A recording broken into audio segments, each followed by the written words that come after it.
Hello नमस्कार, मैं हूँ Rushali. Welcome back to my channel the Rushali clips. So last time मैं जो वीडियो बनाई थी you will 8 undeniable qualities of a winner का पार्ट 1, और जिसमें कि फर्स्ट हैबिट मैंने डिस्क्राइब की थी। ये हमारा पार्ट 2। जो दूसरा हैबिट है हमारा वो है अपनी रेस खुद दौड़ें। आपकी रोज़मर्रा की ज़िंदगी में ऐसे कई लोग होंगे जो आपकी ज़िंदगी को नियंत्रित करने की कोशिश करते रहेंगे। उनका इरादा नेक हो सकता है, मगर अपनी ज़िंदगी को नियंत्रित करने वाले सिर्फ आप होने चाहिए।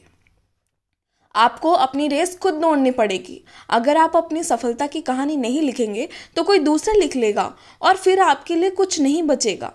सबको खुश रखना नामुमकिन है, चाहे आप जो मर्जी कर लीजिए। आप सबको खुश नहीं रख सकते। इस कोशिश में आप खुद को वो काम करते हुए पाएंगे जो आप नहीं करना चाहते या आपको नहीं करने चाहिए। अगर हर बार कोई ना कोई आपको काम में इतनी डिमेरिट्स करने लगे, आपको डिमोटिवेट करने लगे कि आप वो काम करना ही छोड़ दे, तो आप कभी भी कुछ नहीं कर पाएंगे। क्योंकि हर कोई आपको उसकी जगह पर रखकर देखने की कोशिश करेगा, मगर आप अपनी जगह पर कायम रहे। क्योंकि अगर आप उनके हिसाब से चलना शुरू भी कर दे तो वही लोग फिर भी कुछ ना कुछ कमी निकाल ही लेंगे। किसी ने एक बार कहा था कि जब आप 20 के होते हैं तो आपको ये फिक्र रहती है कि सब आपके बारे में क्या सोचते हैं, मगर 40 में आप ये परवाह करना छोड़ देते हैं और 60 में आपको पता चलता है कि कोई आपके बारे में सोच ही नहीं रहा था। तो खुद को लोगों की राय से मुक्त रखिए, तभी आप सही मायनों में पूरी तरह से आज़ाद हो सकेंगे। हमेशा अपनी ज़िंदगी का एक लक्ष्य रखिए। इस बात के लिए तैयार रहे कि हो सकता है कि इस लक्ष्य को पूरा करने की यात्रा में भले ही कुछ लोग आपके साथ ना दें, आपसे दूर हो जाए तो भी परवाह मत कीजिए। जो रास्ता आपने चुना है वह भगवान ने आपके लिए पहले से ही निर्धारित किया है। लोगों से ज़्यादा आपको ऊपर वाले की मंजूरी की ज़रूरत है, क्योंकि लोगों की राय हमेशा आपको उलझन में डाल देगी और आप कभी भी स्पष्ट नहीं सोच पाएंगे। तो औरों की बिन मांगी राय पर आपको ये बोलनी पड़ेगी कि आपका शुक्रिया, मगर मुझे इसकी ज़रूरत नहीं है। जिनकी बार बार खुशामद करनी पड़े, ऐसे लोगों से ज़रा बच के रहे, क्योंकि यही वो लोग होते हैं जिनके लिए चाहे कितनी भी कुछ क्यों ना किया जाए, आप उन्हें कभी संतुष्ट नहीं कर सकते। हर बार वो कुछ ना कुछ कमी निकालते रहेंगे। आप ज़रा सा चुके नहीं कि ऐसे लोग आपकी ज़िंदगी के बागडोर अपने हाथ में लेने की कोशिश करते रहेंगे।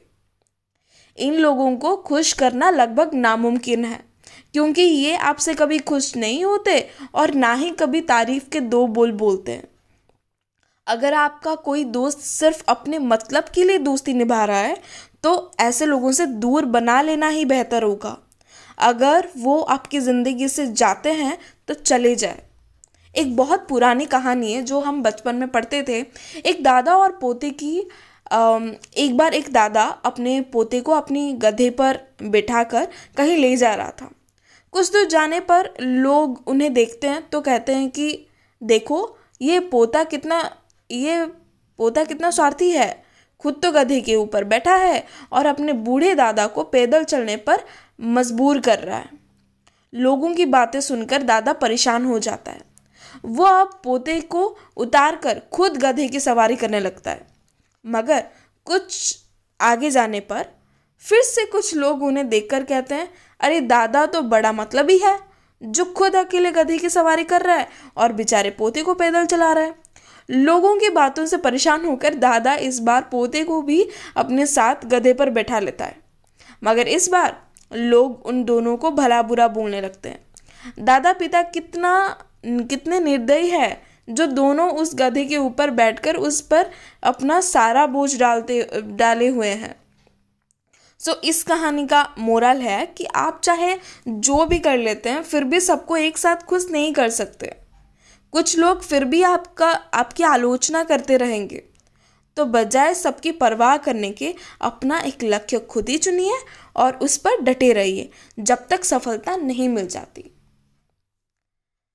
So here is my second habit. I hope you liked my concept and you like this video. If you liked it, then please give a thumbs up. And